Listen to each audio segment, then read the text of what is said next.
حضرت خواجہ معین الدین، یہ جو آپ کا لقب ہے، اس کے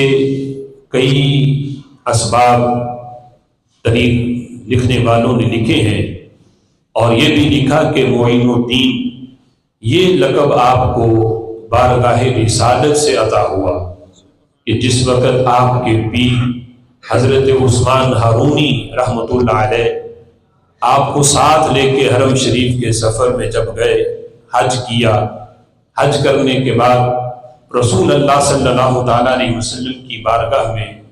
جب لے کے حاضر ہوئے تو مواجہ شریف پہ جب آپ نے سلام پیش کیا نبی پاک علیہ الصلوۃ والسلام کی بارگاہ میں، تو اس وقت نبی پاک علیہ الصلوۃ والسلام کے روضہ انور سے آواز آئی کہ یہ میرا بیٹا، یعنی حضرت خواجہ معین الدین کے بارے میں فرمایا کہ یہ وہ ہیں کہ جو معین الدین ہیں جس کی وجہ سے اللہ دین کی مدد کرے گا اور دین اسلام کا پرچم جس کی وجہ سے بلند ہوگا۔ تو یہ معین الدین کا لقب بارگاہ رسالت سے کہ دین کی مدد کرنے والا، دین کا مددگار،